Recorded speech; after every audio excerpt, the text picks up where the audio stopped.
Zenith Group వారి Ixora 2.5, 3 and 3.5 BHK ultra luxurious apartments, JNTU Hyderabad. మరిన్ని వివరాలకి ఈ కింద నంబర్ని సంప్రదించండి.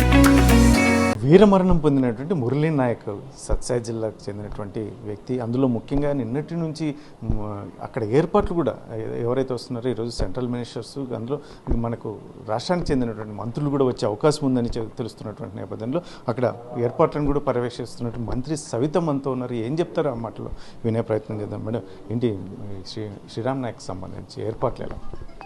ఏర్పాట్లన్నీ ప్రభుత్వ లాంఛనాలతో చేస్తున్నామండి. మరి ఈరోజు మధ్యాహ్నం 3 గంటలకు అట్లా బెంగళూరుకి రావచ్చు. మరి దానికి స్పెషల్గా ఒక నోడల్ ఆఫీసర్ మోహన్ రెడ్డి గారిని అలాట్ చేశారు. ఆయన ఆధ్వర్యంలో తీసుకొస్తున్నారు. మేబీ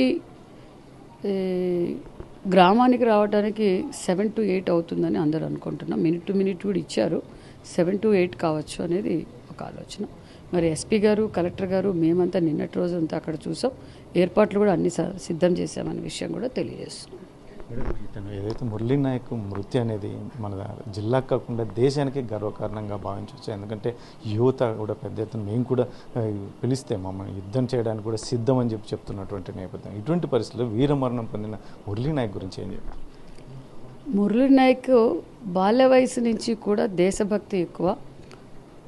అంతేకాకుండా మిగతా తన ఫ్రెండ్స్ని కూడా ఎప్పటికప్పుడు మనం దేశం కోసం పోరాటం చేయాలి అని ఎప్పుడూ చెప్తూ ఉండేవాడు. వాళ్ళ తల్లిదండ్రులు కూడా ఒకటే సంతానం.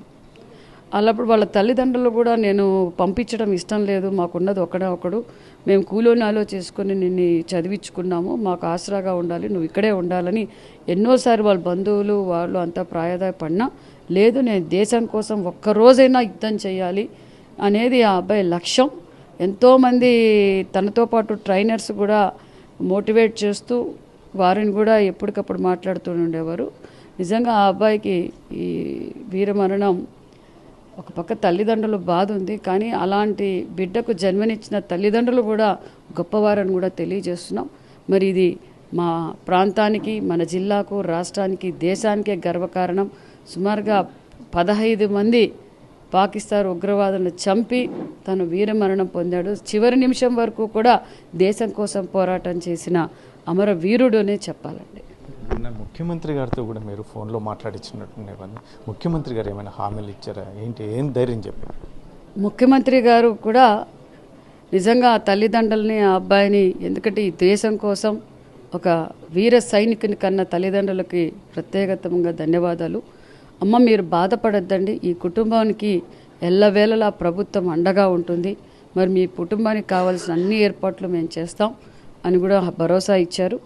మరి వాళ్ళ తల్లిదండ్రులకు కూడా ఓదార్చి వారికి కావాల్సిన ఏర్పాట్లు అన్నీ చేస్తామని కూడా ముఖ్యమంత్రి గారు తెలియజేశారండి.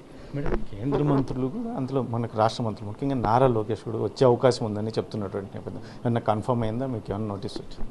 జరుగుతోందండి. ఈరోజు మధ్యాహ్నానికి అలా కన్ఫర్మ్ అవుతుంది ఏంటి ఏమనేది. సెంట్రల్ నుంచి కూడా ఒక మినిస్టర్ వస్తారు, స్టేట్ నుంచి కూడా అడిషనల్గా లోకేష్ గారు వస్తారు అనేది ఇంకా డిస్కషన్స్ జరుగుతున్నాయి. మధ్యాహ్నానికి అలా క్లారిటీ వస్తుంది. Thank you. మొత్తం ఏదైతే మంత్రి సవిత గారు చెప్తున్నటువంటి విషయం ఏదైతే ఉందో, మురళీ నాయక్ మృతి అనేది అసలు ఎవరైనా తల్లిదండ్రులకి, మురళీ నాయక్తో పాటు తల్లిదండ్రులు కూడా చాలా గర్వంగా చెప్పుకునే అంశం.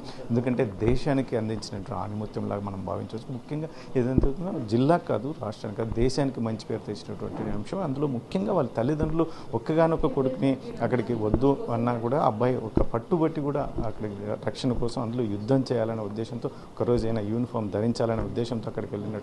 కాకపోతే ఈరోజు ప్రాణాలు కోల్పోయినప్పటికీ చంద్రబాబు నాయుడు కూడా ఫోన్లో మాట్లాడి మీకు అండగా ప్రభుత్వం ఉంటుంది ఎల్లప్పుడూ అని చెప్పి ధీమా ఏదైతే ఉందో కుటుంబానికి భరోసా ఇచ్చినటువంటి ఇటువంటి పరిస్థితుల్లోనే కేంద్ర మంత్రులు, ముఖ్యంగా రాష్ట్ర మంత్రులు కూడా నారా లోకేష్ అంశం కూడా, నారా లోకేష్ వచ్చే అంశం ఈరోజు మధ్యాహ్నానికి కన్ఫర్మ్ అయ్యే అవకాశం ఉంది అని చెప్పేసి మంత్రి సవిత చెప్తున్నటువంటి నేపథ్యం.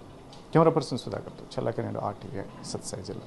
మరిన్ని వీడియోస్ కోసం ఛానల్ ని సబ్స్క్రైబ్ చేయండి. లేటెస్ట్ అప్డేట్స్ కోసం వాట్సాప్ ఛానల్ ని ఫాలో అవ్వండి. ఆ లింక్ డిస్క్రిప్షన్ లో ఉంది.